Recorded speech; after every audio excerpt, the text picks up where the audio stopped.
Greetings and welcome to Flesh Wound Horror Live. I'm Flesh Wound Dan, joined by producer Todd. Good evening, Dan. How are you doing? You seem very chipper. I am chipper. I'm very chipper today. Chipper. That's I old know school. you took us a couple. We're 2 minutes late because Dan had to find his hat. 2 minutes is not too bad for us. I think 2 minutes is good. Are you saying because Pugs isn't here, we're on time? Is that what you're trying to say? No, I'm not saying that at all. Pugs has things. Kruger's getting busy plotting how he's gonna light someone on fire in the Okay, I was just worried he didn't get stuck in hell or something. We have Pitt in the chat. Hello, Pitt. What's up, Pitt? How are you doing? Good. Always good to see you. We reviewed a really good Norwegian movie last week, Ugly Stepsister. So we're curious if you knew anyone on the production, because yeah. yeah. What up, Pitt? What up, JG? How's everybody doing tonight?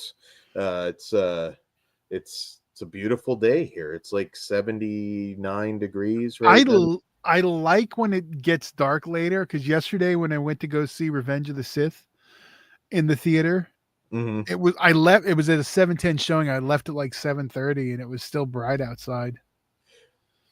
Yeah.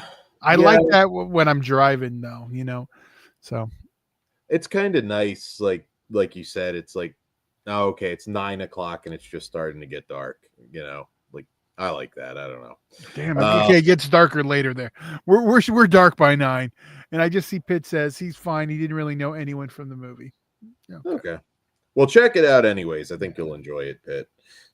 Very, very fucked up. Not as fucked up as Christmas Cruelty, but very, very fucked up nonetheless. Christmas Cruelty right there. There you go. So Todd, we have a few interesting news bits, all kind of centering around remakes this week. Well, the first tease, isn't it a sequel? Remakes and sequels, yes, I should say. Okay. So there is going to be a sequel to the 2009 remake Sorority Row in development with is it in development? I know it was teased, but I didn't know if we were at that point. In development is that's industry speak about they want to make a movie. Then there's actually when it's in development. So that's what I was asking. Yeah. So it's in the early stages, but just the fact that it's in development is interesting to me, because I mean, Sorority Row remake, of course, of House on Sorority Row from 2009. I always thought this was a decent slasher that didn't really get a lot of attention that I remembered in 2009, and I mean, that's a long time, and especially when we're talking about they're at least trying to include returning characters, which is strange to me. I mean, this could end up being something that we don't actually get, but I'm okay with it. I did enjoy Sorority Row. I think it was one of those movies that was kind of unfairly shat on. If I remember correctly, and again, this is what I don't really remember. I know I watched it once, but it was back when I was drinking, so I may depends on what time in the night I watched it. Is how 340s deep, and you just I remember nothing. All a haze. So, but I do remember enjoying it. I think it didn't come out around the same time as Prom Night, and they kind of get lumped a bit together, because I know Prom Night was pretty much universally despised, which I don't think I've actually watched that. It's pretty bad. We'll watch it.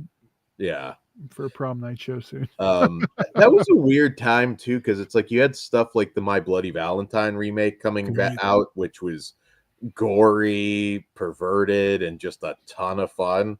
But then you'd have something like the Prom Night remake, which it's just like, let's make this for Lifetime, or at least make it feel like the PG-13. It was made for teenage girls. It was odd. You just never quite knew what you were going to get. But you did have some nasty little underrated remakes, like Black Christmas 2006 and Sorority Row and House of Wax, which I still think is actually pretty good. It just got the hate because of Paris Hilton, even though she's used perfectly. I know, it makes no sense. Like, I mean, but again, that's also a pro wrestling fans too, though.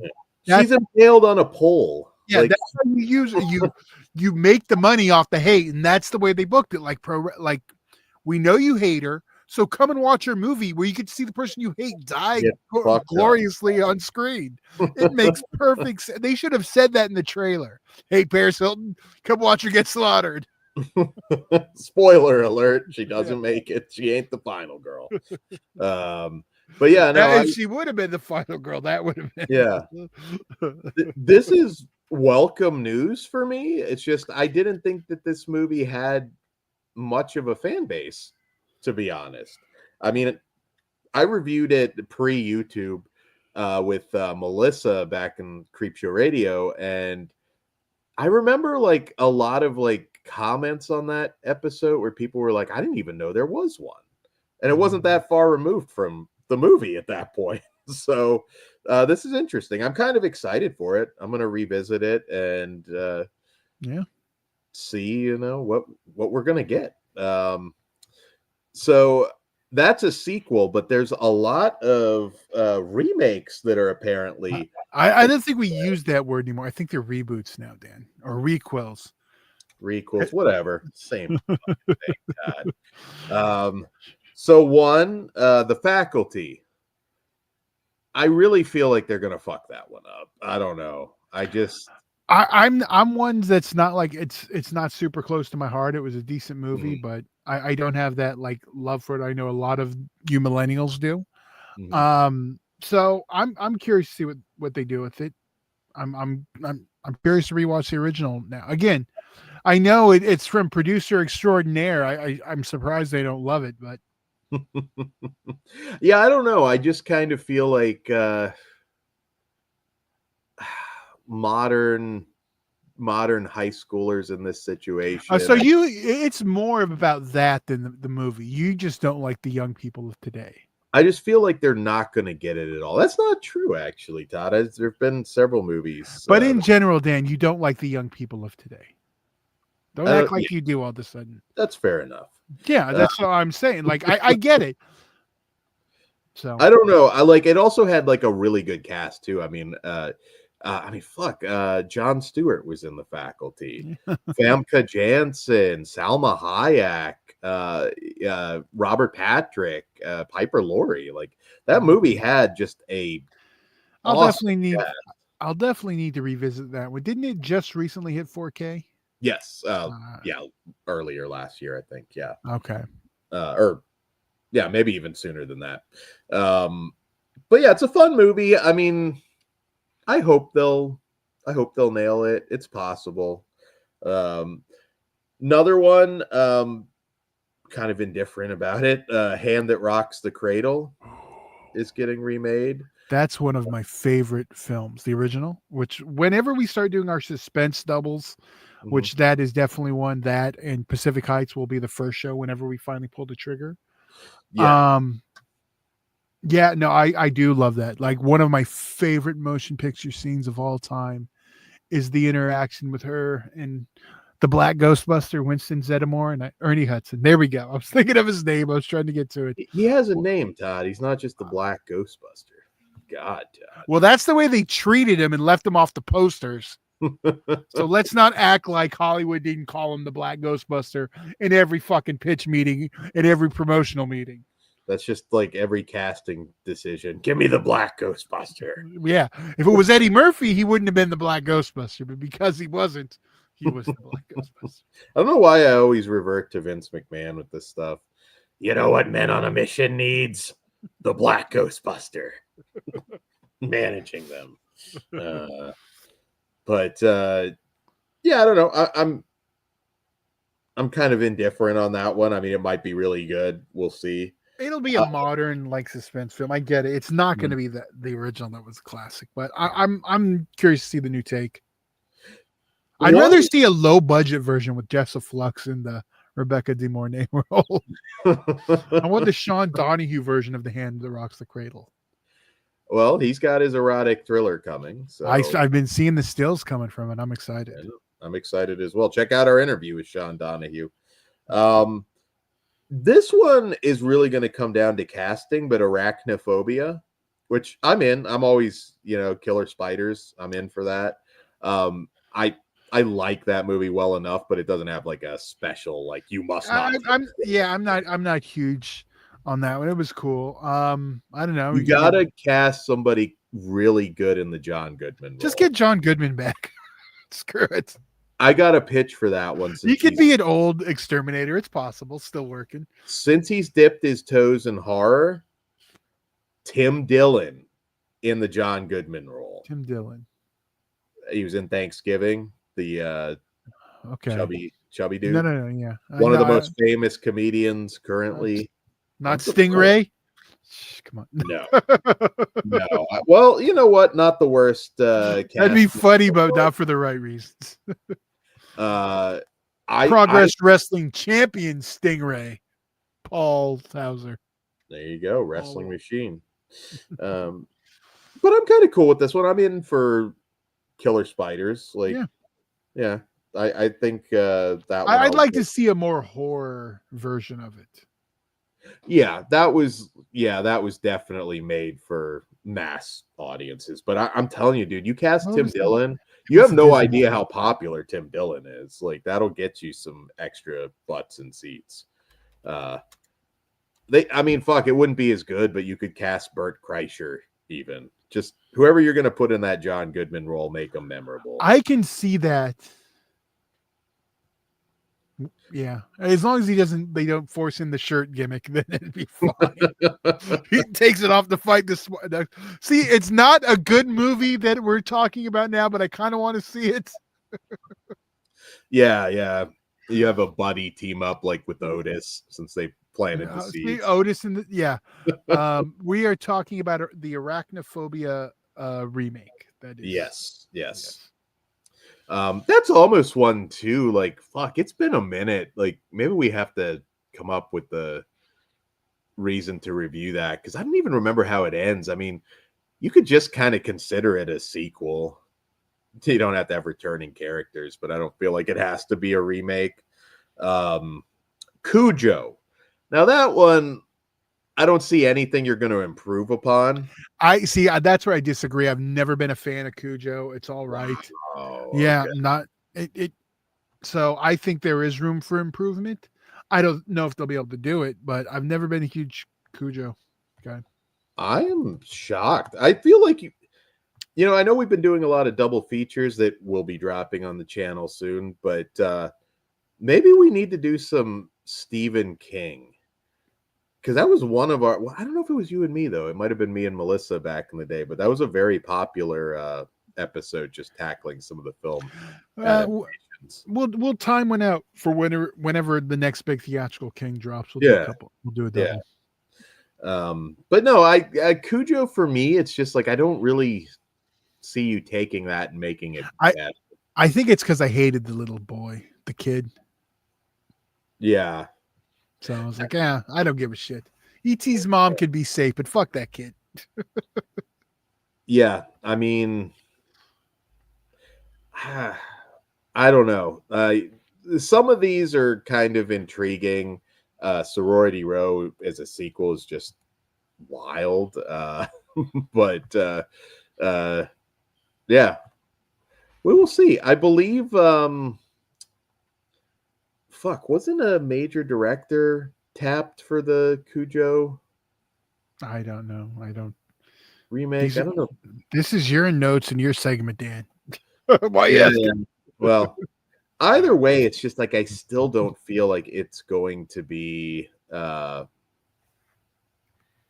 improved upon. I try and envision the movie in my head, and Darren Aronofsky. Okay, well, see, now I'm like, yeah, this has a possibility of being better than the original. maybe it's just going to be so fucking different, and he's going to have a different take. Well, that's on fine. Like, I don't know how different the movie is from the book.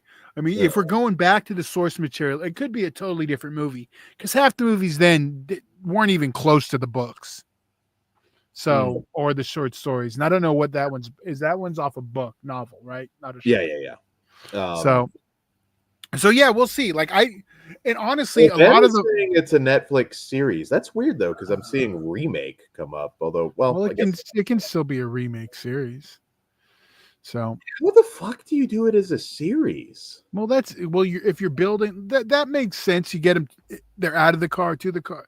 Again, I don't know how much they're going to do, but you can stretch that to a series. I mean, that doesn't have to take place over one. So we'll see. All right, well, we'll see. I mean, Aronofsky's fantastic, so we'll see. We will see. Todd, do you have any other news? No, I don't. Especially if it's a novel, they can easily stretch that to a series. I don't think that's a stretch at all now. If it's a limited series, yeah. I don't think it's going to be a week. Most series, Dan, are limited because let's be honest, like nothing's like there's no longevity. Attention spans are too short. Like they're not doing long series really for much now. Okay. I don't think you're going to have the Cujo season 8. No. Well, I don't know. Are we just going to get into like who the dog is fucking? I don't know. I don't know. Are we getting into his relationships? It doesn't seem like it makes much sense. Steak. I just made a pitch for Tim Dillon to play the John Goodman role in the Arachnophobia remake. Todd doesn't know who Tim Dillon is. I looked who he was. I do. Yeah. Not. That's white humor. Oh, Todd, that's bullshit. You would love Tim Dillon. No, I see who he is. I know exactly who he is now. Not. Who's your favorite stand-ups currently? Dave Chappelle. Okay, but like Dave Chappelle's been around forever. Like newer stand-ups, not new, but newer. I don't really have any new favorites. You like Tom Segura, don't you? Yeah, but I mean, I don't go out to see it. I mean, Bill Burr makes me laugh too. But I don't like really like seek out like I know Pugs will recommend some for me to watch. I'll watch them, and a lot of it it's just like I don't know. Okay, that's interesting. All right, so I don't dislike him. It's just not nuts. Yeah, I'm not going to get excited. Tim Dillon's going to be in something. Sorry, guys. I wanted him to end up Carlos Mencia. I'm not allowed to badmouth him because someone I'm very close to, his best friend, was on the show with him. Oh, really? Okay. Brad, come on. He was. Oh, yeah. Forget about that. When is Ozzy going to get him on the fucking show? When there's a reason to. I'll be hanging. He's planning on. I shouldn't say this on there. Say it, Todd. He might be planning Ozzy's bachelor party. Am I not allowed at that, Todd? I don't. Did you get your invite yet? Are you in the chat? I am not. I am not. Ozzy is ashamed of me, I think. Probably. Yeah, but I would definitely go to a Brad hosted bachelor party for Ozzy. That's awesome. That's awesome. Well, before I say something that I shouldn't and get in more trouble, and that's why you're where you're at, Dan, because that's the fear. Let's move on to our first review of the evening, and this one's we're gonna go deep, Tad. No more nonsense. Let's just get deep with the new. Wait. No, see, you threw it off, and now I'm gonna fix it because we forgot the last couple weeks. There you go, Dan. Oh, yes. Retrocryptco.com, a code FleshWound13 for 13% off your first order. That is Chris / Home Video in the chat's company. Lots of cool shit up there. You can get yourself some Boglins. You can get some Toxic Crusaders merch. All kinds of cool stuff. And yeah, support him. All right. Now, Todd, up a movie that I've been anticipating for quite some time. We have writer-director David Cronenberg's The Shrouds. What are you trying to point I'm at, Todd? pulling a Dan. I'm like pointing the wrong direction. See, Okay, are you making me think I'm not no, thinking I'm it? pulling it. I'm keep going like that, and Okay. We're sorry. not at point, Tad. We're not Okay, at point. point at me right now, Dan, without thinking. Do it quick. See, Fuck you. oh, all right. I I learned. acknowledge Dan. I will give him that tonight. Yeah. Yeah. You just pause and you do the opposite of what you're yeah. All right, The Shrouds, David Cronenberg. In this film, Karsh, an innovative businessman and grieving widower, builds a device to connect the dead inside a burial shroud. So, all right, so this is a movie very personal to David Cronenberg. His wife, Carolyn, of 43 years, passed away in 2017, and he set out to make this movie, which he's kind of contradicted himself a lot, saying it is and then isn't autobiographical. But when you look at Vincent Cassel in this movie, it's pretty painfully obvious that Cronenberg. I was like, why didn't he just play it? He's an actor. He totally should have just done it. I would have. Cronenberg's 82. It wouldn't really make sense. That's true. I'm thinking of how he looks in Nightbreed right now, probably. But yeah, I get it. Yeah, and this is yet another David Cronenberg movie that I think a lot of people are not going to fully understand. Okay, so I'm going to do my best not to get into too many spoilers here, but little more history on it. Originally, this was going to be a Netflix series with Karsh traveling to these different countries and dealing with blowback to his grave tech program to build cemeteries. So you would see his character kind of maybe clash with, say, Islamic culture in one episode or what have you. I would have been really curious to see how this story would have played out that way. But we did get the movie, and I really liked it. There's going to be a lot of bitching about the way it ends, even though it makes total sense. It does, but it was one of those where I just had to like, okay, we're done. Like it was one of those where like I get why people are going to get mad because it is an abrupt ending. It is, but I think it tells you everything you needed to know. I mean, this is a story.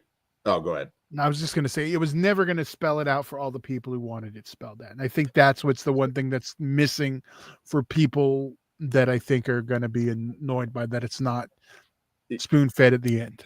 Yeah. A lot of people go into a David Cronenberg movie, and it's weird because they always seem to expect a balls-out horror movie. And Cronenberg is not strictly a horror director. And I know I said before, I don't think he's considered himself making a horror film in years. Yeah, and I would push back on that with certain things, but I would put this in the horror genre. I think there's enough to justify it, but this is essentially a movie about a guy trapped in his grief and the isolation that comes from this grave tech invention that isolates him from humanity. It's one of these movies too, and there's a breakdown on it because I think one thing that's gonna have a lot of people like confused with this is the conspiracy theory element, which Cronenberg did an interview and he kind of touches upon it a little bit, where he says like conspiracy theories are like a way that like maybe an atheist, which he is, copes with certain things in like death in the absence of religion, because it surely, all right, there had to be some sinister force behind this. There's something more to it. And a lot of the stuff that maybe some reviewers are going to think is going nowhere, that's not really the case. Conspiracies sometimes are invented to deal with difficult topics that don't, that shitty things just happen. This is a really deep movie. I think there's a lot more to it than a lot of people are going to see. I hold David Cronenberg at such a high level. I've said it a million times. He's a master of cinema. He has never has made a bad movie and never made a bad feature. And if you consider how long this guy's been in the business, that is almost impossible to do. Even I can't even say weaker films. I mean, there's stuff like A Dangerous Method or that I'm not putting at the top of the list, but all of those movies are fantastic. And yeah, there's just so much going on here. Conspiracy theories as a coping mechanism, controlling women's bodies. Like it's just a mind fuck of a movie. And I think Vincent Cassel was perfect in his role. I mean, nobody's going to tell me he wasn't just playing David Cronenberg. Right. And that was great. It's one of those films too, like the body horror. Again, this is not a movie where you're going to get exploding heads or like really trippy brood-esque effects, but it is upsetting and it is very morbid. Some of the stuff that we see in this, also very, very sexual. Diane Kruger has some pretty graphic sex scenes in this one with Vincent Cassel. There's,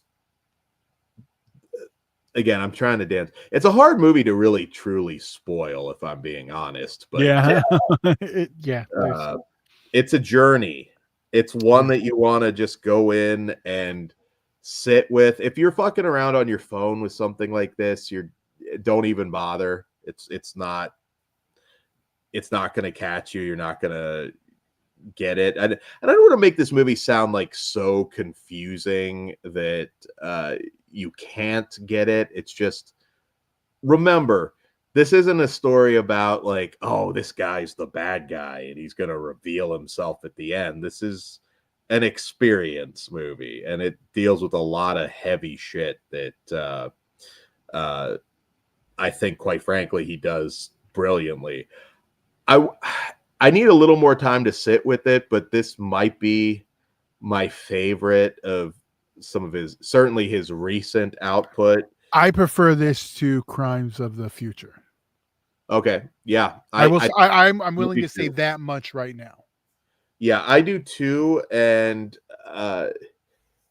it blows my mind. And I don't think he has anything else like on the horizon. Hopefully that changes. He's 82 years old. And I certainly hope we get more movies, but if he were to go out on the Shrouds, it kind of feels appropriate too. It does, yeah. I mean, it's so about death and stuff. I think it would. I mean, I want more, obviously, but I mean, if this was his final feature, I could live with that. His body of work stands for itself. Yeah, I agree. I mean, again, I can't just label him strictly as a horror director, but he is, probably my favorite director of all time. I can safely say at this point. I mean, looking at his filmography, I mean, his last true horror film, Dead Ringers. I mean, Naked Lunch, 91. Because I mean, Crash, Exdescent, no. History of Violence. I mean, History of Violence is like not. We're done with horror at this point. We're just. I mean, because you have Eastern Promises, Dangerous Method, Cosmopolis, Map to the Stars. I mean, Crimes of the Future, and this. I mean, you can see like there's arguments about the last two being like horror films, but they're not real. I mean, no, they're always fascinating. Body horror, yes, but I mean not traditionally horror. Like, yeah, I mean, yeah. This is the most horror film he's done in a while. I'm fine with that. And I didn't even, and that's more because it's about death, I think, too. Mm-hmm.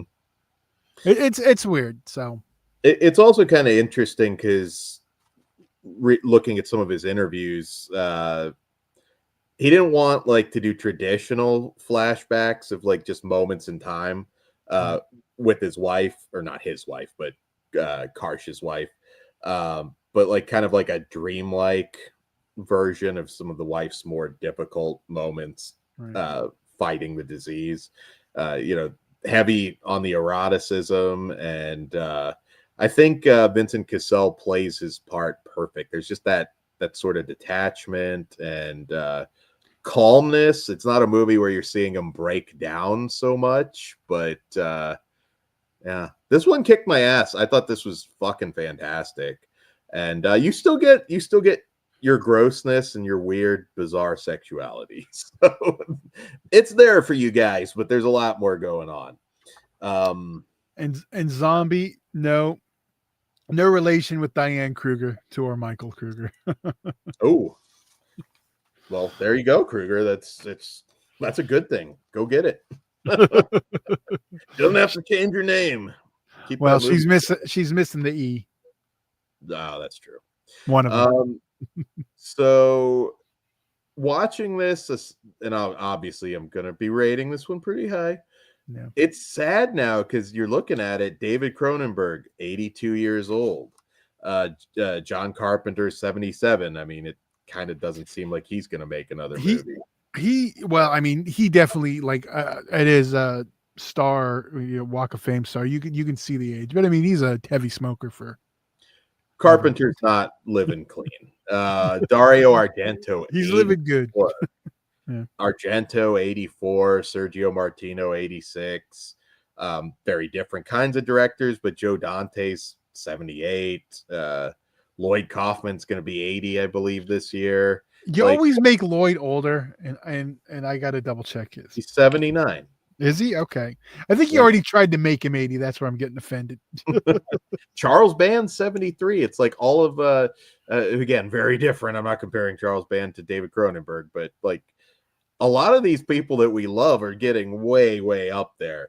And I think any movie at this point from them is a gift. And yeah, The Shrouds is one, maybe, I don't know. We might come back to this on another episode and talk more open about spoilers, but I don't even know if there's like spoiler. There's discussions to be had, but I don't know. Yeah, there's deeper discussions, I suppose. Yeah, but yeah, just bear in mind there's some like red herring type stuff, and we'll talk more openly about it later because I think this one is worth breaking down a little bit more. But I'll be damned, another masterpiece from David Cronenberg. I give this one 5 stars.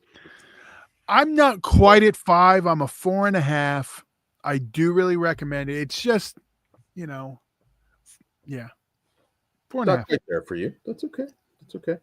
Because there's so many more 5-star Cronenbergs in my head, so I'm a 4.5 on it. I get that. Now it's currently playing in theaters. I do recommend go check it out because this is another movie. Like I feel like a lot of people will watch it at home, only half pay attention, and just not. You got to let it take you. You really got to sit with this one a little bit. So, yeah, highest recommendation for me. All right, so moving on to our next film from writer-director Chad Archibald. And in this, we have It Feeds. And in It Feeds, after a young girl bursts into their home psychiatry practice claiming an entity is feeding on her, Jordan and her clairvoyant mother must find a way to stop the force before the girl is taken completely. All right, so It Feeds. It is theater worthy, Ben. Shrouds, that is. It Feeds is kind of a mishmash of just a bunch of different movies. There's a little bit a little bit of Insidious in there in terms of the look, and it's a mishmash film. I will say this director, Chad Archibald, I'm a big fan of some of his stuff, and there's a couple things I'm not so big on, but he did one movie called I'll Take Your Dead, which I thought was really, really good. He did the body horror creature feature Bite, which I like, The Heretics. Ejecta, which is an alien abduction movie with Julian Richings, who I love, great character actor. But he's also done some stuff like The Drownsman. So, there's he's not always a sure thing. But one thing I will say about his films, always really good production values. I think the movies always feel bigger than their budgets, and this is no exception. She's kind of uh, this movie kind of has an issue, I think, with the story a little bit. Like, she's entering this big bad's mind at one point, and then she turns goth for some reason. there's a lot of weird, like, random shit that feels like they're just pulling it out of their ass. I like Ashley Greene, who plays the mom. I think she's pretty good. I know she started out in the Twilight movies and then has made a lot of genre pictures. But the creature effects are really good. The story here is just kind of, I don't know. I'm not sure exactly what Cynthia is doing to help her patients. It's just not the best story. And then it feels like a lot of it you've already seen before. Yeah, I was a little underwhelmed. It's just very, very familiar, and it's because it's a really sharp production. Yeah, it looks like a theatrical film, quite frankly. Like, most of the time, it's like, this looks like something. It's well acted. There's so many positives. It just, the story just doesn't connect. Yeah, I think that was my biggest thing about this. Yeah, and we do also get Julian Richings, who pops up in a little role here. A name that probably most people don't know, but you definitely know the face. It's always nice to see him in a bigger role. Anything for Jackson, he killed it in. He's fantastic in that. But yeah, this is another kind of weird one. He's hit or miss. I'll Take Your Dead. I highly recommend. Bite's really good, but this is kind of more towards the bottom of the pack for me. Yeah, I know. I'm kind of disappointed. I think Uncle Creepy was putting this over as like the best movie he'd seen, this year, and I was like, okay, I'm hyped up for it. And then I saw. I mean, it's well made. There's so many positives. It's just, for me, the story didn't engage. It's kind of meat and potatoes horror, so I do feel like there's going to be some people out there that do enjoy it quite a bit, but we've seen so much. It's like we've seen this numerous times. Yeah, chances are you've seen it, and it's not going to replace those movies for you. Yeah. So it's just kind of, I don't know. But if you haven't seen every one of these, every other week like we have, I mean, it might be a little fresher to you. Yeah, might engage more. Yeah, that's the biggest issue with this. Just wasn't engaged as much as I should have been. Now, if it was in a theater and I was totally in, my surroundings, maybe I'd have a different feeling, but I wasn't. And yeah.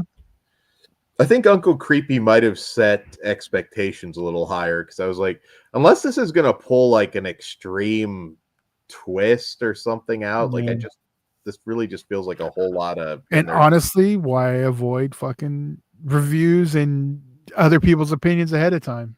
Yeah. I'm going to give it 2.5, which is still kind of a disappointment in this case, because but let us know. Maybe we missed something. I don't know. I was really not expecting such a standard.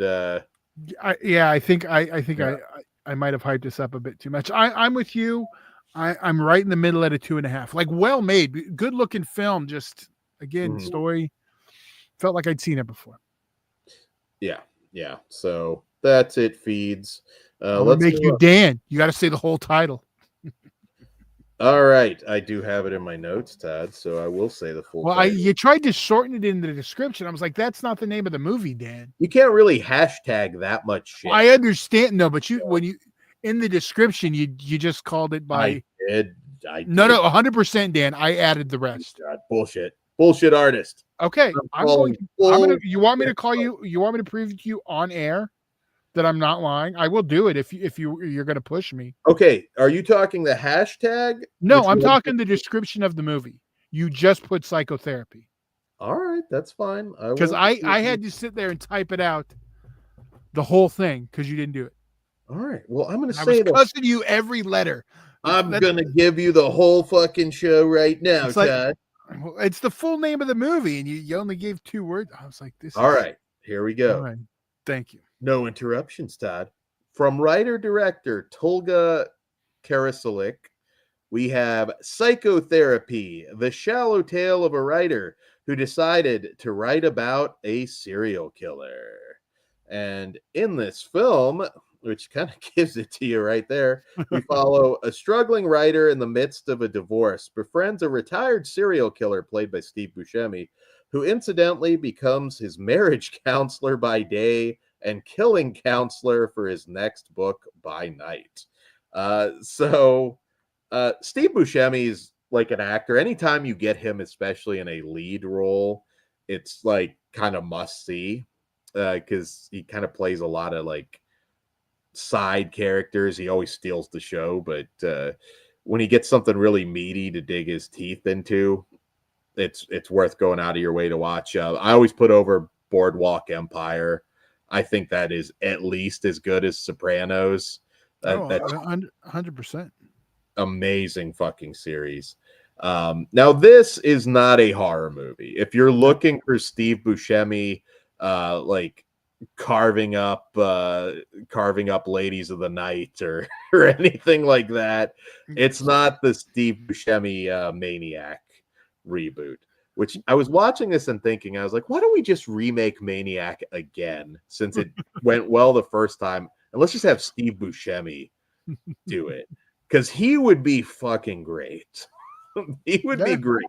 You can't replace Joe Spinell, but I think he would be another case where it's like, all right, on its own, this movie stands tall. No, I just have him do Maniac 2, Mr. Robbie. Just do the clown gimmick and have him do that. I'd be happy with that. There you go. I'm happy with that too. So this is a dark comedy, and I thought it was pretty funny. You have his wife, who he's on the rocks with, played by Britt Lower, who I know is one of the main characters on Severance right now. Yeah. And at one point, like, she's convinced that he's trying to kill her because she finds like these research books on serial killers, because he agrees to write this book on Steve Buscemi's life. And it's a comedy of errors, and I think most of it was hilarious. Seeing this serial killer have to pose as their marriage counselor is funny. There's a scene at the beginning where it's like a cat fused with a baby doll that obviously Steve Buscemi killed at some point. Yeah. And he brings it in as just like just sit in silence. Don't look at me, look at it. Look at it. To me. Talk to it. It's so awkward, and just I really did love it. It's my kind of humor. And but don't go in expecting a serial killer or horror movie. I mentioned that, and I gave Kruger the heads up on this one, because if you go in wanting a Steve Buscemi like serial killer out killing women stuff, you're going to be disappointed. Yeah, no, that's not what this is. I don't know that Buscemi would be that interested, to be honest. But there's a really funny scene where it's like the author is trying to write this book. It's like a love story that takes place in prehistoric times, and it's just really stupid and ridiculous, and he's not writing it, and that's part of the reason that the wife is just really frustrated with him. And John Magaro, who plays Keen, the author, I think plays off of Steve Buscemi really well.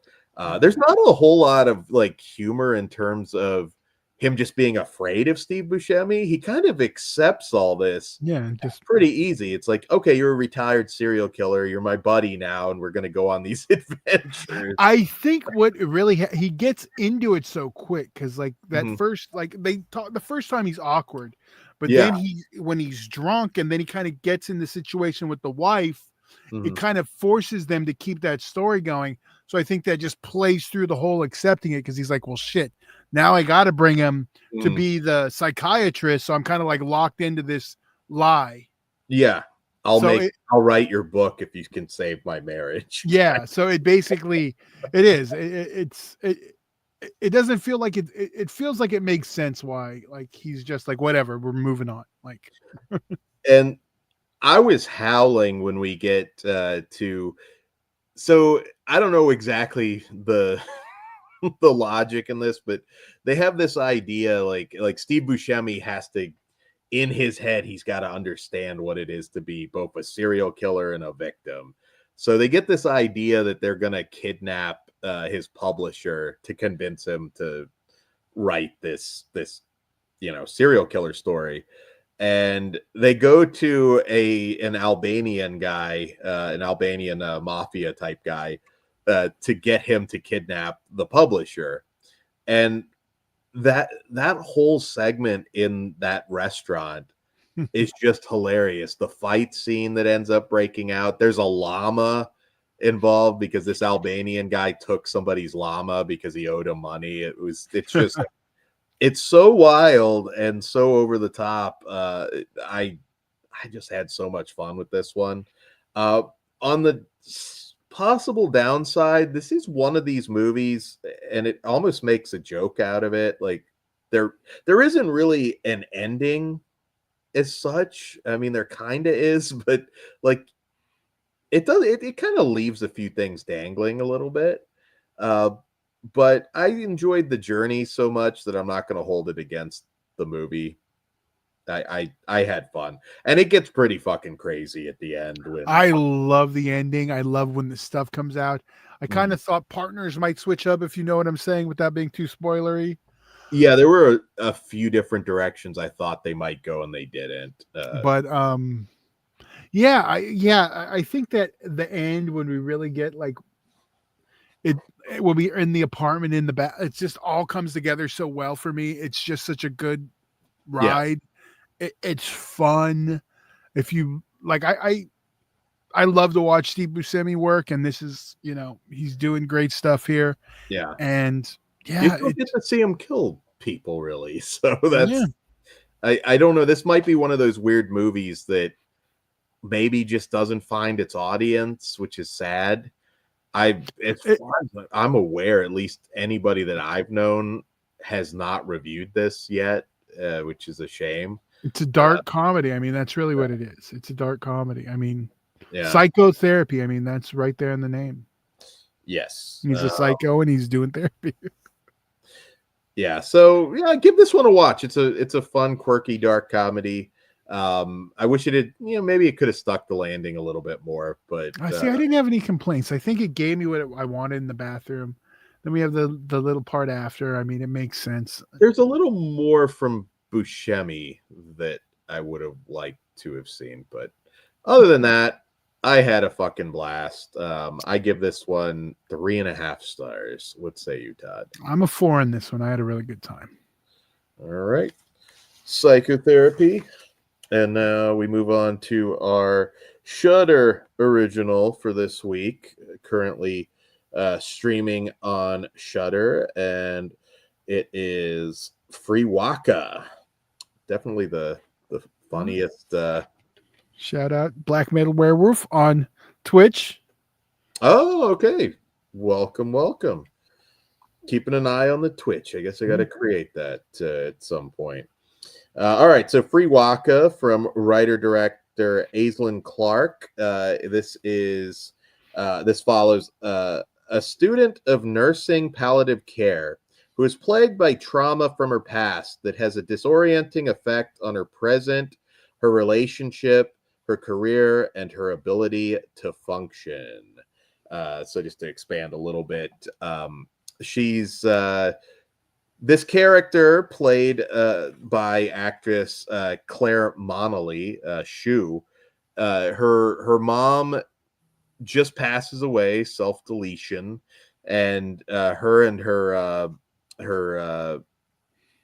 soon-to-be wife go to clear out her stuff when she's contacted to go to this smaller town to be a caretaker for this older lady. And Frewaka Flocka. So this is actually Gaelic language, which is interesting because it's like a borderline dead language, I believe. Like there's very few people that still speak Gaelic, which kind of gives it a interesting kind of vibe. It is half and half. I should say that though. Yeah, a little. Yeah, it's kind of one of those weird ones too, where there's the occasional like English word. It's yeah, but but yeah, I think it is about half and half language wise. Yeah, it would be very hard to follow it without the subtitles. Yes, to be honest, just as an American. But Irish horror lately, I mean, we've had Oddity, which was fantastic. Caveat, which I always shout from the rooftops. This is Irish folk horror. I think the acting is about as good as it gets. Brid Niachin, who plays Pig, the older lady, she's excellent. As I said, Claire Monelly, grief horror is in. Like she portrays a very damaged lady wonderfully. And there are some like twists to this one that are kind of tropey and you might kind of see coming. But I love folk horror. This is kind of folk horror in a more modern setting though. But I had a blast with this one. It doesn't really explain a whole lot as far as the threat. There's these, let's just say, masked figures that are running around, and it doesn't really spell out all of that stuff. It's another movie about generational trauma, and I think it's quite powerful, but I figured out some things before the character. So I'll just put it that way. But Todd, I know this is not normally your kind of film, but correct. But did you enjoy this one? Not my kind of film. I'm over grief horror and folk horror. It has either one of them. They have to just really hook me and get me into it. And it didn't. Like, I thought it was well acted. It just, I was like, yeah, I got my own generational trauma. I don't need yours. So that's where I am with this. It was a fine film. It just wasn't anything I'll ever watch again. There's moments where I feel like and it was a bit predictable too. So that's a problem too. There is a turn in particular that, like, yeah, I was like, okay, I think I know where this is going. But I didn't mind. I think the movie's still like really haunting, and it's got a lot to say. I enjoy kind of the Irish folk horror vibe. I mean, it's no Oddity, it's no Caveat. Which, well, no, those are both great films. You know, Oddity, one of the best films of last year, 100%. And I don't know if this one's a little less commercial. I see why Shudder didn't drop this one theatrically. I don't think it. I mean, I obviously would have went and saw it, but I can see why something like Oddity got that theatrical run over this. I don't know how like a Gaelic language film would have performed also at a theatrical. Honestly, I don't think it matters what language it is, Dan. To people that it's subtitled, that's the only thing it is. Yeah, no, I get it. It could have been Spanish or just Irish, and it wouldn't have mattered. You know what I mean?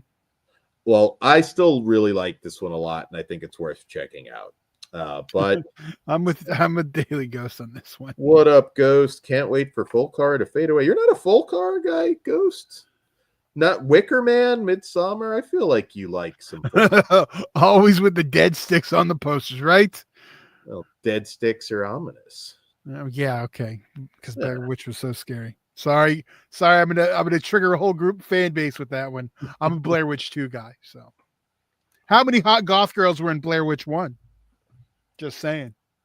This is true. You know, I'm a fan of the hot goth girls. So, but check this one out. Very haunting ending and everything. It's just little on the if you got Shudder, check it out. I'm not going to tell you to go rent this one.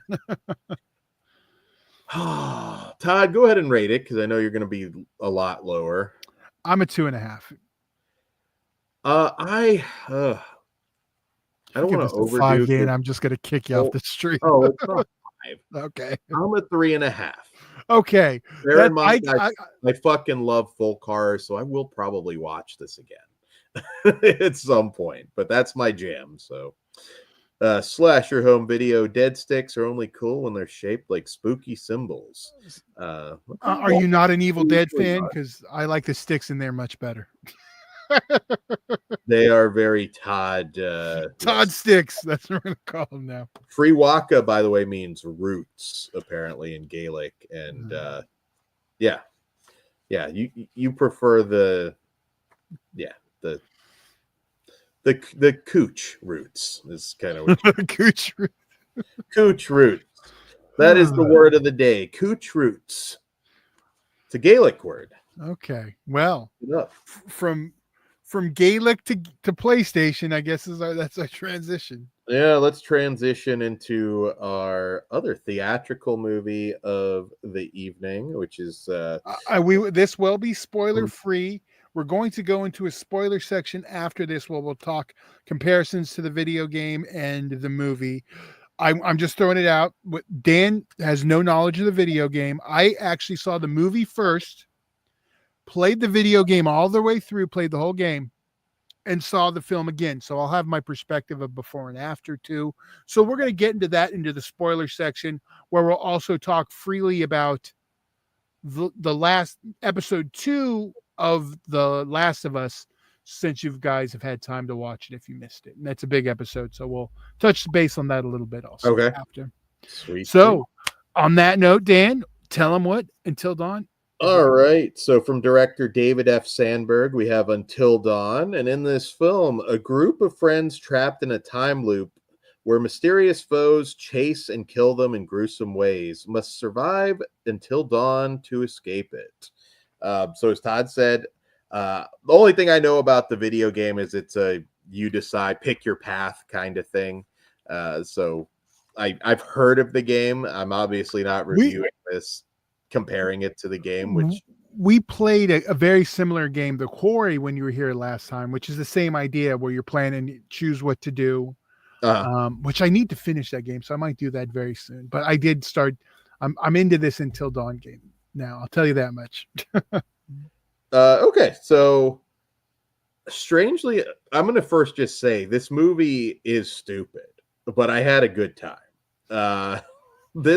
It kind of has a vibe with the sort of changing threat, although there are some repeated threats and there are some grander threats that are kind of kept to the shadows. So the one we're teased when we go out of the perimeter.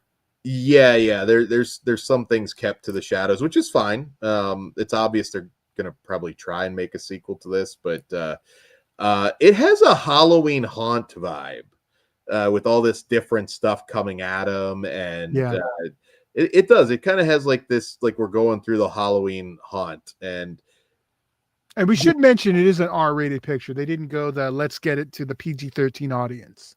No, thank God. In fact, this is actually shockingly gory. I was not expecting it to go as hard as it did. In terms the eyeball on the stick was like just like okay, we're in for a good time. Yeah, there's some like oh holy shit, okay, we're getting a gore fest here, and that part I thought was really good. And obviously there's CG, but it's not as CG crazy as you'd expect it to be. There was some good, maybe enhanced, but good practical gore in this one. So this director, he made Lights Out, Annabelle Creation. He did the Shazam movies. So kind of, mixed results with some of his filmography. Peter Stormare, I love him. I know he played the voice of Dr. Hill in the game.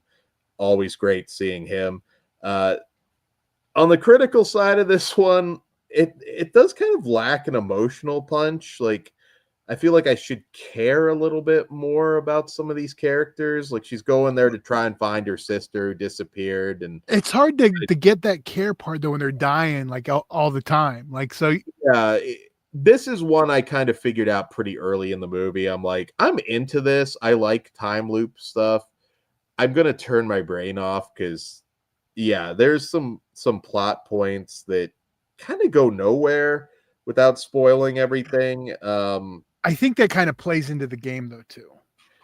Um, I well, it's well no, got to I, make sense. no, I get that, but no, I'm saying it does like there are some things like this is like the movie like that should have been an interactive movie. Like if you really want the game feel, I would have liked the Clue thing where you went to different theaters and maybe you got a different ending.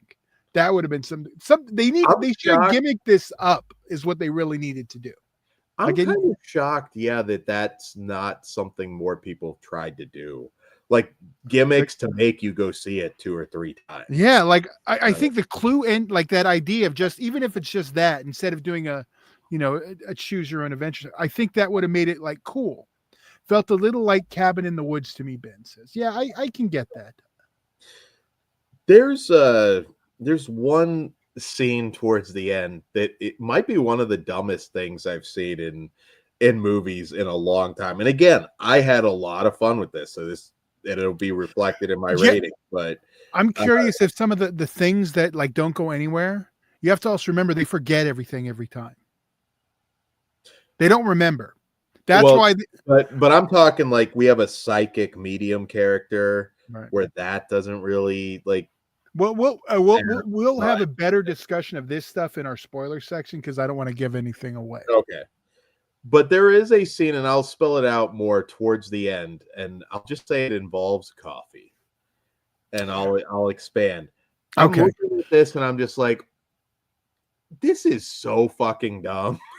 Like, I mean, I'm just rolling with it and enjoying the kills, and again, that Halloween haunt kind of putting a smile on my face. But I'm like, that is there's no real excuse for that. That was really, really stupid. And it made no sense. It just made me think everybody in this movie is a fucking nincompoop.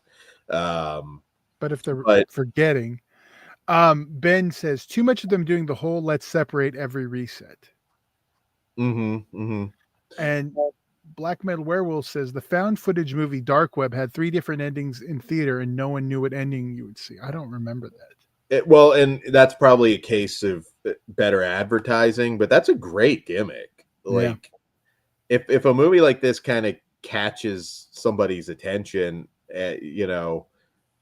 something like if it blows up like something like Sinners, you could do insane box office. Yeah. No, exactly. And Ben says, yes, it's very much a popcorn horror that you shouldn't take too serious, which makes sense. It's based off a PlayStation game. Yeah, Clue had 3 different endings. I saw 2 in theater. Technically, it has 4 different endings if you count the home video version. That is true. It is some of the things that I think it would have been easy to fix, and it still would have been a fun, dumb horror movie.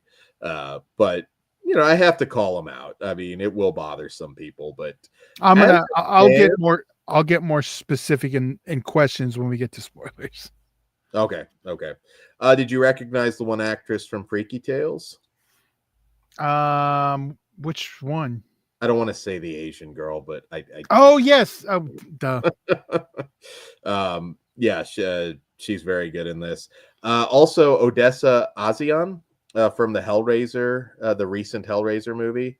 I like her. I feel like she needs like I do too. I mean, while I didn't love Hellraiser, or what did I call it?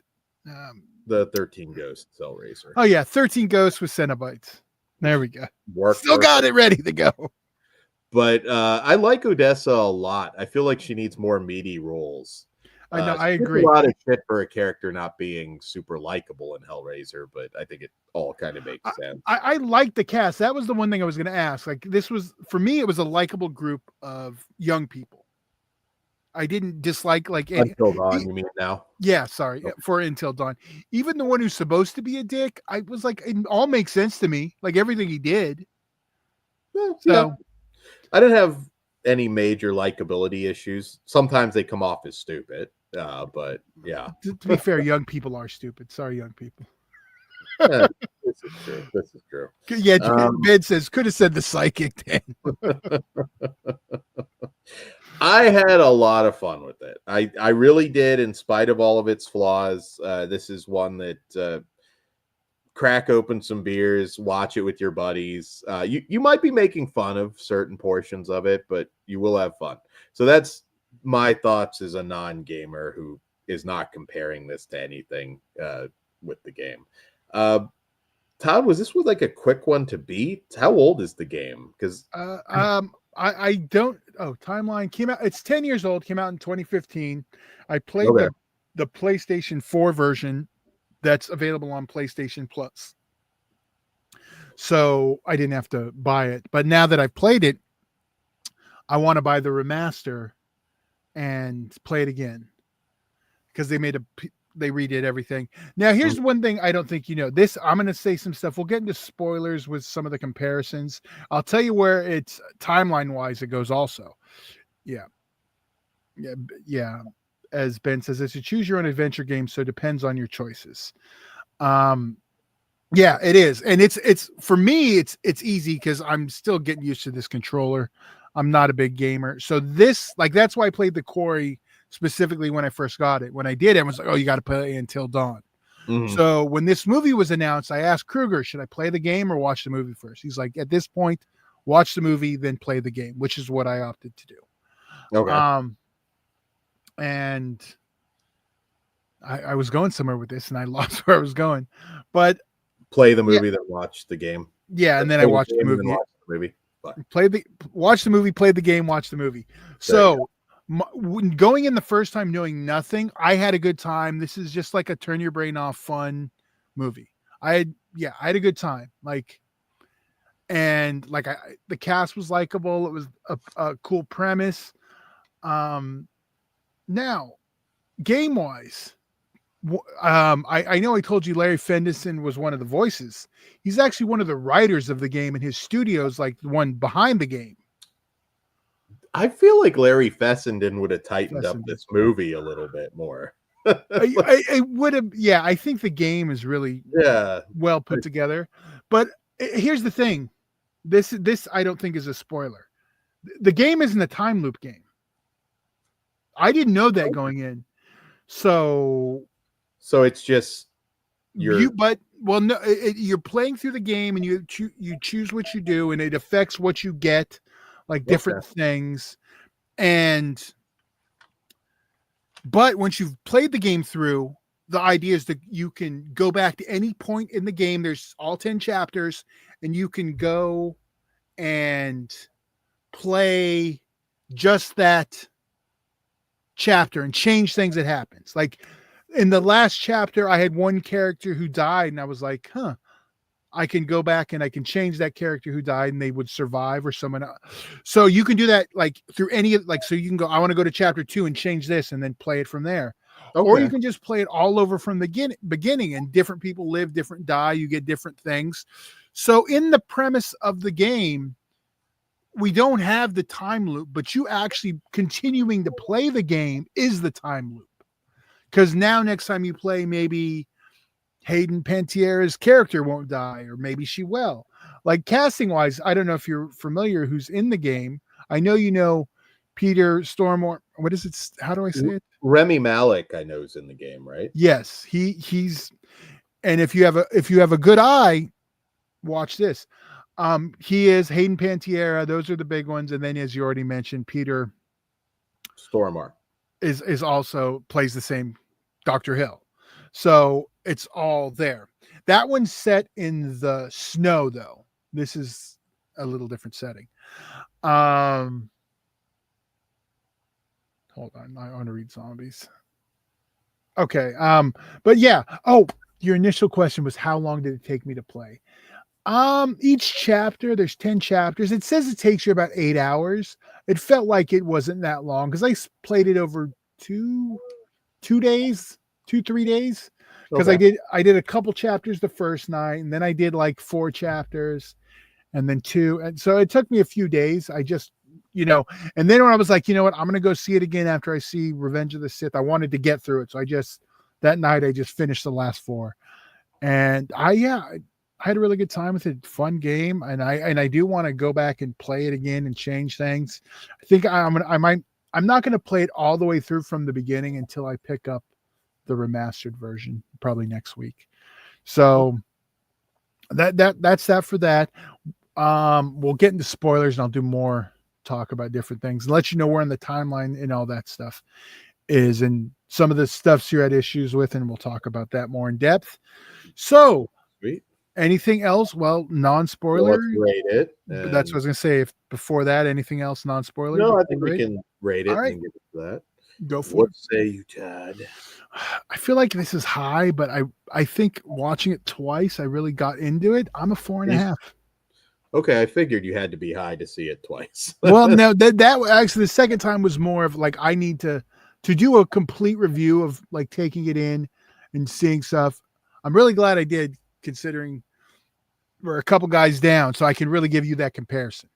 Well, I'm 3.5, which is actually, I did have a lot of fun, which overcame my complaints with it. But I will say, like, another run at that script, a little tightening that script up, and this would have been much higher. I had fun, but there were Let just Larry have a pass at it. Larry Fessenden would have fixed a couple things, I feel like, with this, but yeah, it was very dumb. I'm curious what those things are that jumped out to you. So, all right. So on that note, Spoiler guys, warning. We're going to do the full spoiler warning gimmick. So, All guys, if you don't want this spoiled, and after this, we're going to go straight into spoilers of The Last of Us, which will be open spoiler talk on episode 2. So if you haven't watched that, definitely dip out. Or if it has already been spoiled and you don't care, then stay. But all right. There you go. All right. On that note, spoiler warning.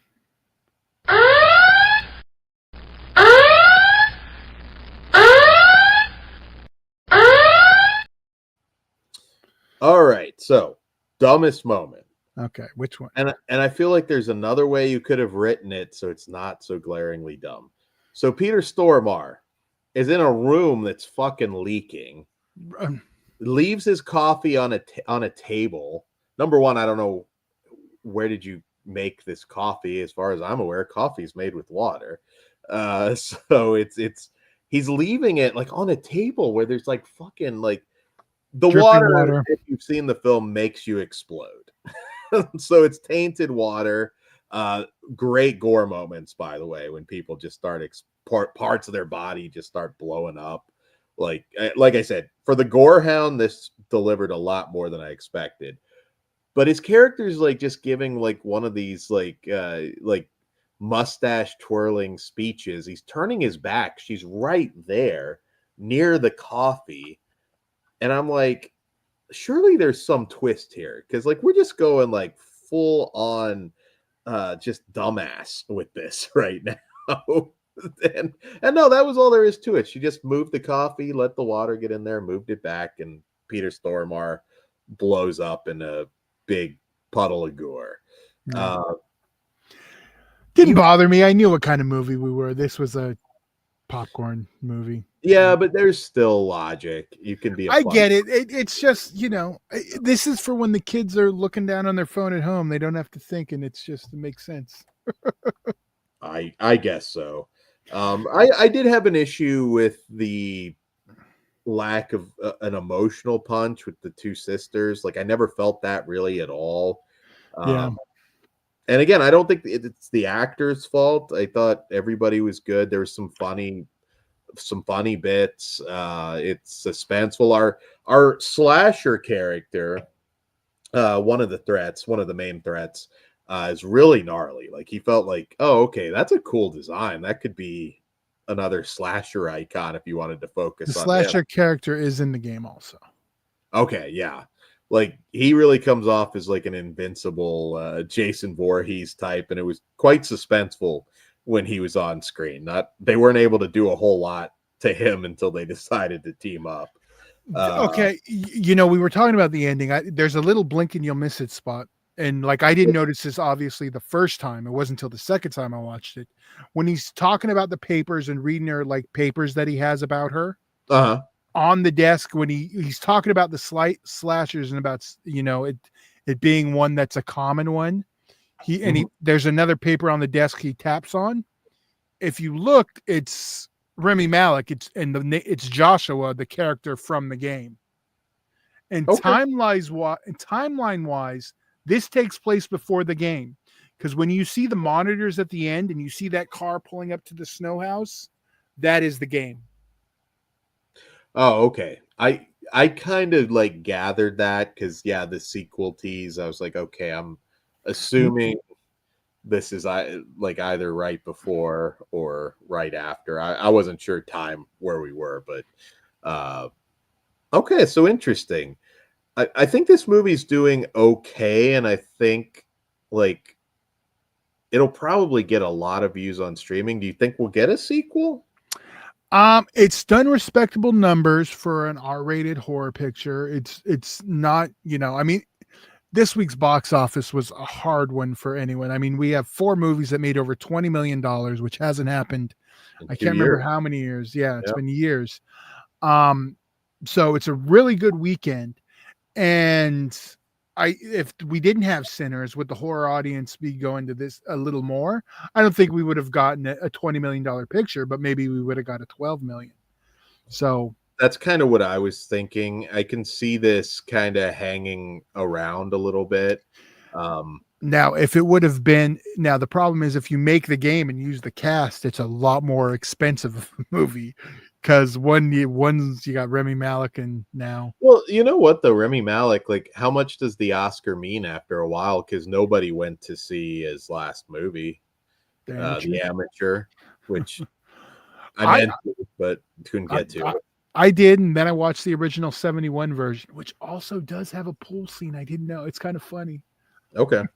Not on par with the new one, but I just don't think Rami Malek like commands box office. But at the same time, I agree. I don't know if I see him showing up in an Until Dawn sequel yet, but yeah. you never know. Zombie says it disrespected the game's writers. I don't know about all that. I mean, it's not the first. It's not that story, and I think it was smart not to do that story. And I think this is where people are going to be divided because Zombie, you were a game fan already. So, and I know I'm starting to see mixed reviews on this. So I don't know if that is me watching the movie, playing the game. Like if I played the game and knew what it was, I think I might have been like, okay, the time loop thing's interesting. So I'm not a gamer in general, but I used to always kind of not always defend to say that they were good movies, but Okay. there would be stuff back in the day like House of the Dead where I'd see a review where somebody would be like, "Oh man, it's nothing like the game." And I'm like, "Okay, but what's the story in the game?" Shooting Like, zombies. yeah, there's not much of a story. It is in fact a House of the Dead and you're shooting. But this one is a very heavy story driven. I figured. I'm like, okay, this is after my time. So But yeah. but yeah, it got me into the game. Yeah. But like the game does have Wendigos. Okay, I've only played through it once, so I don't know how many different options. I'm assuming you always get the Wendigo thing.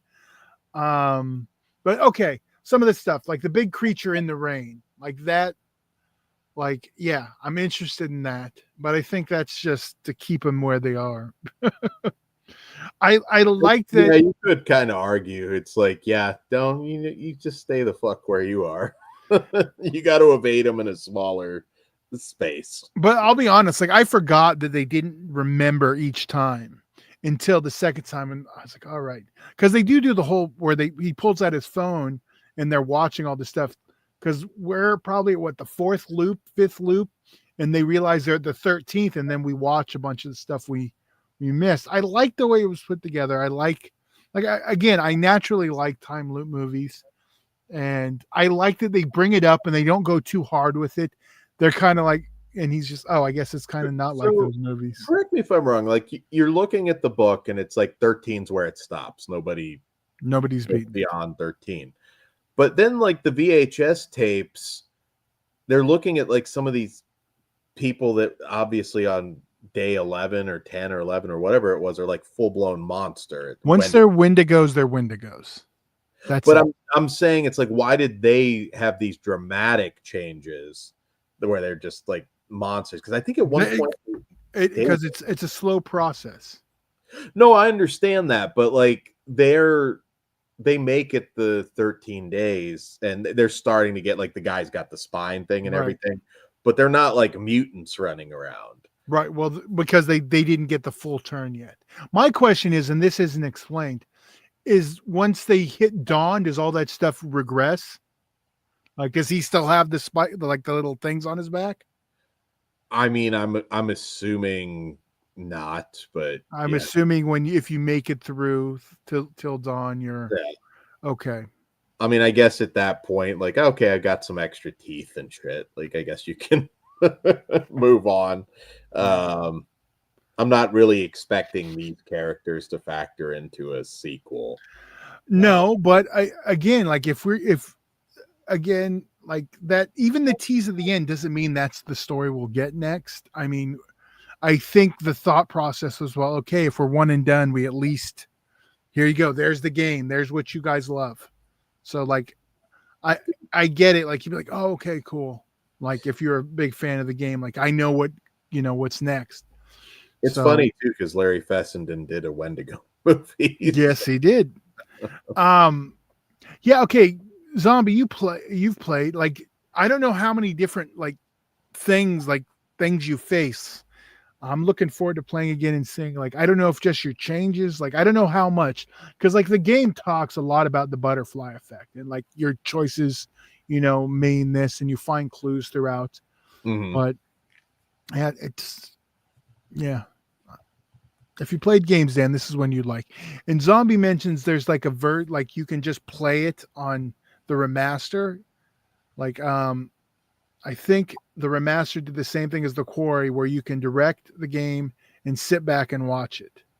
So you can just watch it. I know I didn't see that option on the PlayStation 4, but like I said, I haven't grabbed the remaster yet.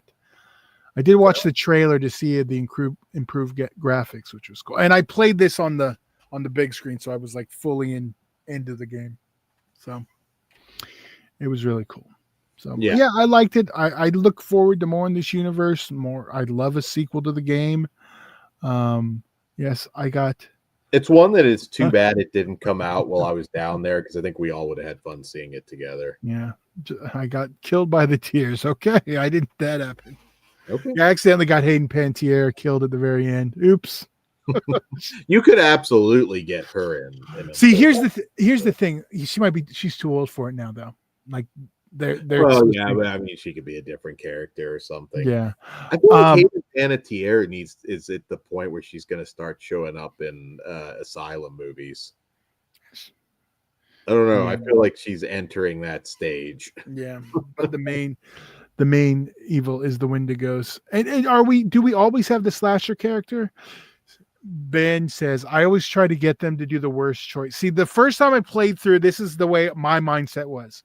I'm going to try to make the smart choices that would make you survive. Next time, I'm just going to pick all the stupid ones. But like, that's the way I played it my first run throughs. I figured the second time, I'll just like screw it, balls to the wall. Like I tried to de-escalate situations to make it like just, more to true life if you're really in that situation. Next time I'm going to be like balls out, fuck them. Like in the movie where they find the adult VHS, is there like an option? It's like run like hell or like fap to the VHS. No, but you get cock blocked at one point, or at least I do when you're in the room. What opportunity would there be to fuck in this scenario unless you're doing it right at the beginning? Yeah, Brenda Song played a camp counselor in The Quarry. That one also has Ted Raimi. You saw that one I played a little when you were here. Okay. Yeah. I hope they do a movie of that one too. That werewolf one, Werewolf Within, the one with the funny black dude that a couple years ago. Oh yeah. I like Werewolf Within. Yeah, that is a quirky towny small town movie. Then that kind of has that Quarry like feel, like that feel for me. Okay. Yeah, there's a sex scene interrupted at the beginning. See, mine was in the middle of I think I was on like 7, it's chapter 7. So like I said, I'm looking forward to playing it again and see how much different it can get.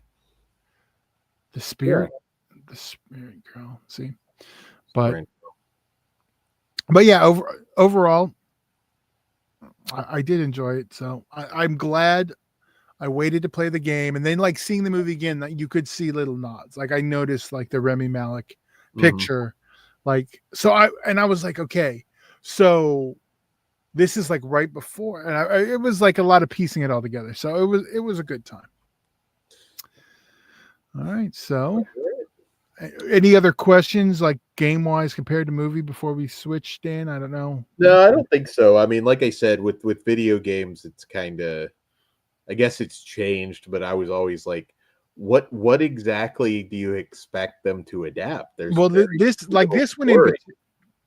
this one in particular, though, they're literally just movies where you do little choices to change the story. Okay. I mean, you're not doing like you're walking around, but it's taking it's not like I've yeah, got a pitch. If this is just kind of doing like modest box office, have Uwe Boll direct the sequels, and we bring in Army Hammer as the star. Jesus. Yeah, I'm just gonna no sell dance. He could be a cannibal stalking them. Okay, now that there you go. He's not going to have like a lot of options. Can you imagine just getting Dan fucking? just like I had like an important thing about the movie, and he goes off on these stupid side rants, and now I I forgot go what it on was. and I make Just movies. talk. I'm gonna remember what it was. I'm gonna tune you out. This would be a yearly Halloween theme, but he's like the one crossover. It's not the slasher. You just have Army Hammer. I had something good, and Dan just fucking ruined it with his Army Hammer fan fiction. Thanks, You tell me Dan. you're not putting butts in seats. Army Hammer's playing an actual cannibal and Until Dawn too. No, I don't think it'll put butts in seats. We need to make our version of this. Like it's like, all right, now you're dealing with Krug and the gang. Like, Yeah, you know what my mind is because all these things are getting pulled out of her mind. yeah, you're on the street. Now, but here is so if this is a prequel and they killed off Dr. Hill, he must regenerate too.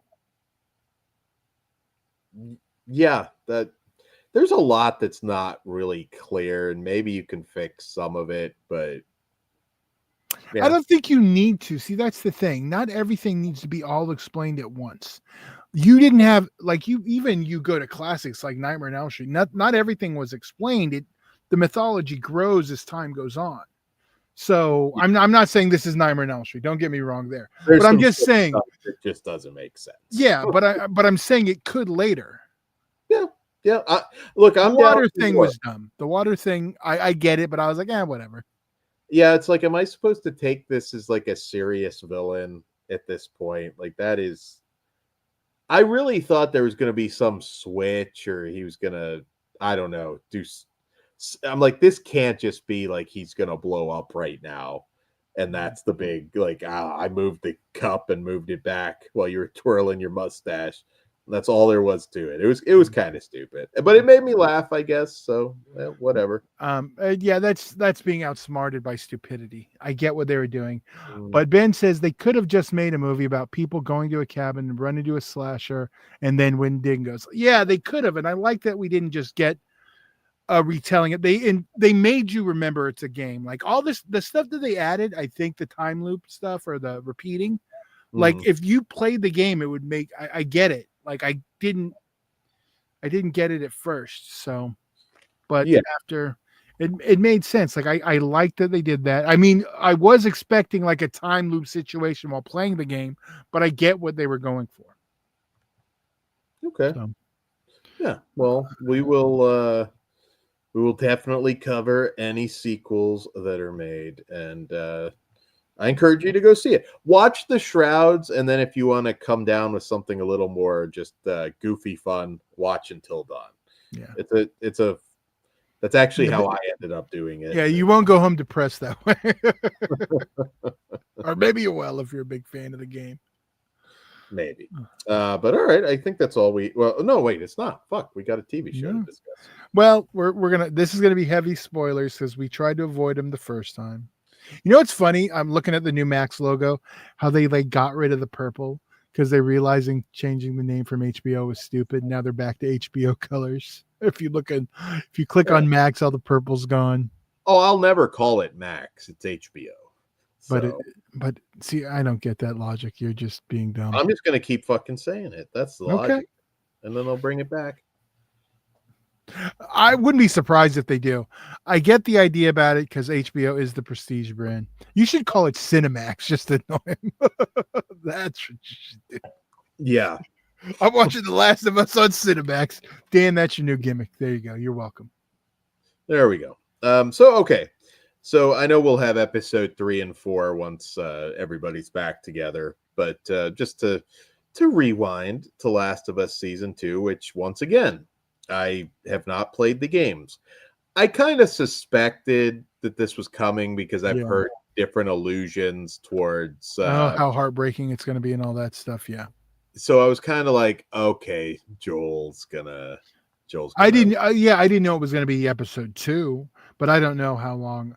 Yeah. Last. I do want to play the game, and I know I can play 1 and not get anything spoiled. So I love the first season of Last of Us. A lot of those stupid complaints about it being, too gay and all of that. That was just, I thought that was dumb. I thought it was just a really great show, great action. I was really into the dynamic between Joel and Ellie. I think Pedro Pascal he's popular for a reason. He's starting to get too popular, though. He's starting to. Yeah, I get it. He's in everything kind of feel, but he was fantastic in Last of Us. Yeah, still, I have my worries now because they've made Ellie very unlikable leading up to this. Towards the end, especially, like they really. And I get it. Like we're gonna kind of explore a lot of guilt, I'm sure, and everything. I don't know if Ellie's like interesting enough to lead a show. If I'm being honest, like I just don't know. Now I suspect, considering the morally questionable decisions that Joel made, like that Abby is probably going to not just be your standard villain. Again, I'm talking to somebody that doesn't know the game, so I don't. Maybe she is, but considering Caitlin Deaver is playing her, I suspect Abby is going to be a focal point. I think Dan might have did Dan write this for you?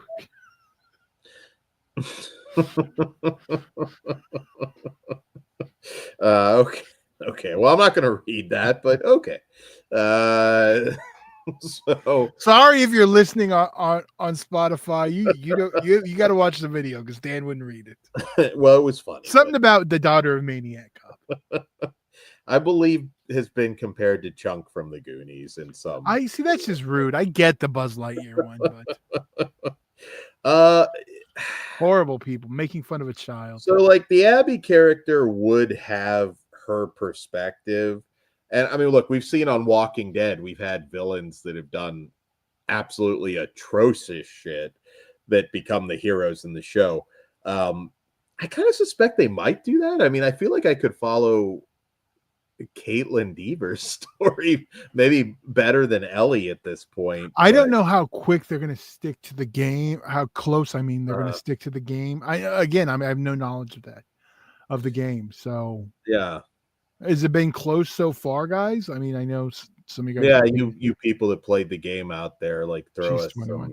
21's still basically a child. Come on, Ben.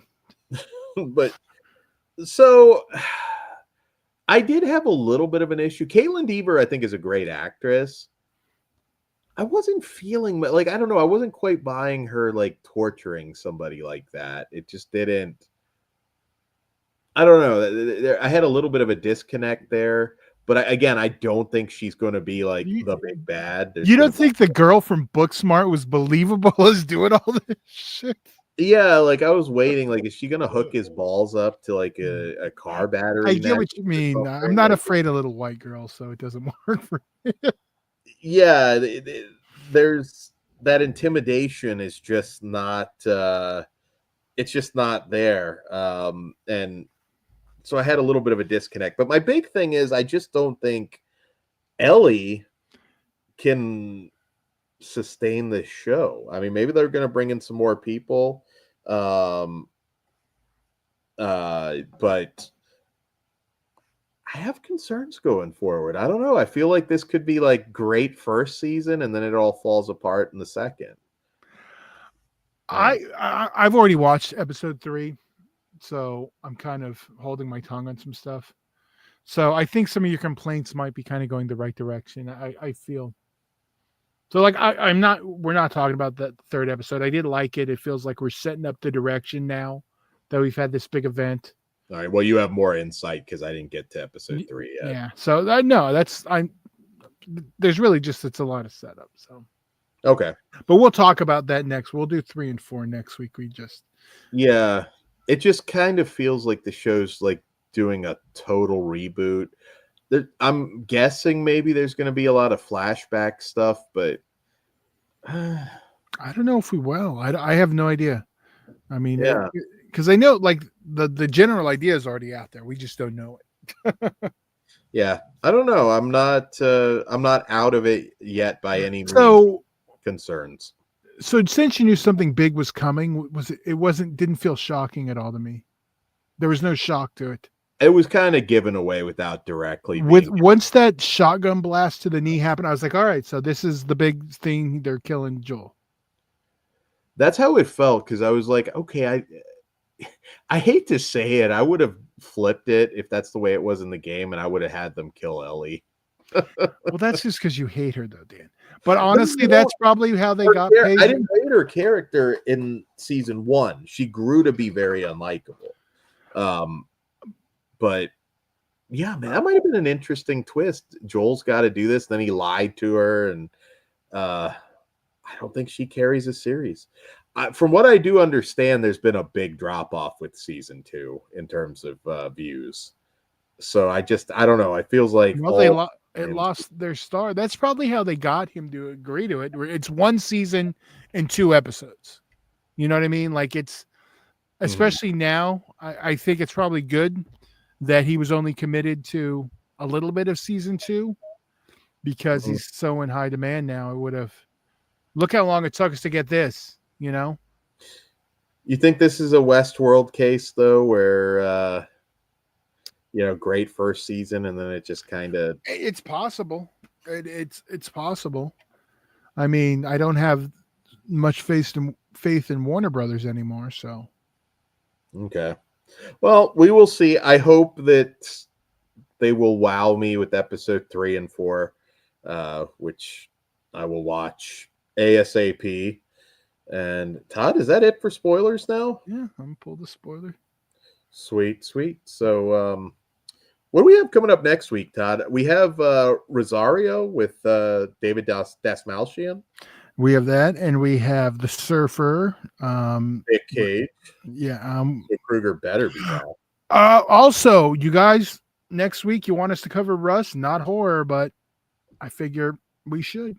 Is that... I didn't see that listed in my... It's theatrical, but it hits digital the same day. Oh, well, yeah, I think we do need to add Rust for next week for sure. So, inappropriate jokes coming. So yeah, that's all we really have for right now. Maybe we'll we have a couple other ones sitting in the chamber we haven't talked about too. So maybe we'll grab some. We'll figure it out for sure Friday. See what drops we haven't seen yet. Well, that sounds good, and we've got a lot pre-recorded as well, so you'll get to see some. Well, those are some of those are going to be held off for summertime. This is true, but we got a lot coming your way. Let's just put it that way. Some analog nightmares. We got some full moon stuff dropping. That one will probably premiere sooner than later, so we can bank some more. Okay, sweet. Yeah, and if you guys want to purchase something for full moon, we do have an affiliate code at 10% off. Oh, real quick, before I forget, before you do that pimping, because I don't want the thought to leave my mind. Oh, like you make all of mine leave? Go ahead. Ben suggested, and I don't think we reviewed this, the special. What special? It's about a guy that like fucks a blob. Oh, was this? Oh, okay. I remember he's brought it up a few times. Okay, yeah, I thought it came up, I believe, on a Hayden stream last night. All right, and we'll figure that one out. If we have a week and need another movie, I already had a one for next week that was a physical release that I wanted to cover.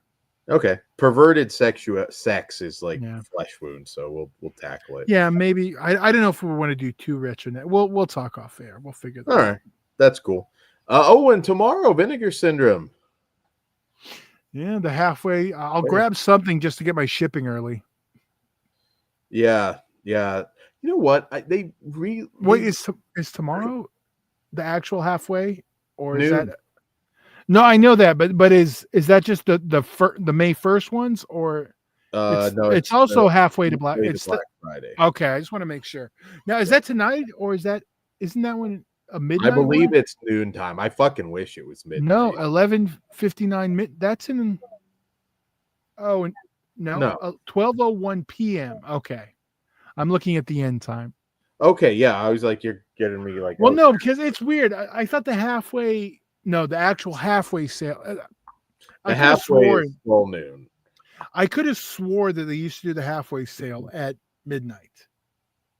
Maybe they did at one point, but I don't think recently. Um, Maybe it's just the actual halfway sale. This is the flash sale, not the you actual know, you halfway know what I sale. wish they'd release ahead of time, and I think it would help people a lot. Release the cost of the everything bundle and like give people an idea of what they Well, need to you know buy. it's going to be about $200. They always are. Well, I get it. I mean, I'm just saying, like, sometimes it's like, Because here's the thing, Dan. They don't want you just to buy that. They want you to buy a bunch of shit. So you just know, put together enough money, you can buy a bunch of shit. So that's why they're never going to tell you. Severn does that shit, which is nice.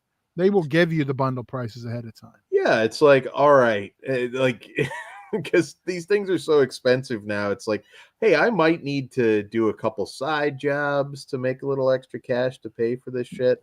Like, just helps people prepare more. I think it helps Vinegar Syndrome too. So that's just a suggestion that I'm floating out there. I don't So know.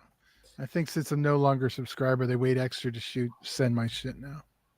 is it kind of like canceling YouTube Premium where it's like, all right, motherfucker, let's just see how many ads you That's why I will never cancel YouTube Premium. I can't go back. I can never. see, that's why I feel like I can never get it because then it's like I gotta commit to Here's that the, forever. here's the thing. I've never had commercials on YouTube because I got it when Cobra Kai debuted, when it was YouTube Red before it was even called YouTube Premium, and I've had it ever since. Okay. So after that is when they started the commercials. And like if I go to somewhere else, like and they have you, I'm like, what is this garbage? Yeah, This I is don't know. horrible. I don't know. I It can has do gotten a little bit worse, but it's not like unbearable yet. And it's just like I don't know if I want to commit to having to pay so forever. so if you watch our show on I know we don't get commercials live, but if you watch it later, do you guys have to sit through commercials when you watch this? I don't think we do with our show. Okay. I'm pretty sure, like, isn't that kind of a monetization thing? Like, if you monetize, I know you're going to get hit with a lot more commercials, which is like the one downside All of right. Well, monet. I know we can get ads. Like you might get an ad on Farce because technically, because I because don't the get any ads when I watch you on Farce. I mean, I don't always watch back our own episodes here because I mean, I was here no. for it. So, Okay, sometimes at the top because I know on screen ads you'll get on some of the Farce ones, or you used to, because like Universal or whoever, like if we played a trailer and they allowed us to use it, they can throw up pop-ups, or they used to be able to, like okay. little. I don't even know if I don't see those ads, but again, I have premium, so I don't see any of that bullshit. Yeah, like I did. I mean, I have it up so I can see the chat, and we don't get ads, I don't believe at all on Flesh Wound. Yeah. Wait, Let us oh, know if you do get them, but I don't think so. I assume Zombie's talking about where does Vinegar Syndrome ship. Well, they have like yeah. what 3 locations or 2 locations, right? Colorado and Humble brag about the. No, I was like, fuck y'all peasants. No, I'm just kidding. I can't play. Like I got a lot of streaming services. That's one I finally fucking paid the lifetime membership for Plex. I've been paying the $5 a month for to use it out of the house, yeah. and they were doubling on April yesterday. They doubled the price from 120 for the lifetime to 250. So I should have got it on Black Friday when it was 75, but 120 over 250 is a good deal. So now I don't have that monthly payment. Yeah, I feel like someday when physical media is not as much of a thing, I'm sure I'll just be that guy that's subbed to every single streaming service because it'll still probably be way less than I've been paying for movies. But I don't know. I'm okay. Yeah, okay. But Ben answered a zombie where vinegar syndrome ships. Yeah, But isn't Connecticut. there a second location? No, yeah, there was a Washington one which got me all my shit closer. Yeah, they closed that one. Yeah, Ben just said they just closed Colorado to move to Connecticut. Yeah, yeah. They basically they closed both of their two smaller ones to get a bigger, huge one because they were always shipping out of Connecticut, also, right? Yeah, you know what? They've always been pretty good about shipping, though. For me, like I never get anything damaged from them. Like there've been a couple times where there's been some corner damage on something, but in comparison to some others, I've been pretty lucky with Vinegar Syndrome. I can't complain. Yeah. But all right. On that note, guys, we will see you back here soon. We'll be back very shortly, I believe, with some Dark Side of the Ring. Sunday evening. Yep. We will have Dark Side of the Ring. We got two Dark Sides. We got a bonus Hollywood Demons episode on the Von Erichs. So we'll talk about them also. All right. So we'll have a very depressing episode. Because who do we have coming up? We got Superstar Billy Graham and Eddie Gilbert, which I'm very excited. That's probably how I'll end my night. Yeah, I watched that one last night. That was the one I didn't want to wait. Yeah. So yeah, that'll be a good show. I think it'll be a good talk. And Pugs will be joining us as long as everything goes okay. He was unavailable tonight. So sweet. There we go. All right, guys. We'll see you back here next time. Take care. Butterbean titties. Money's on the dresser.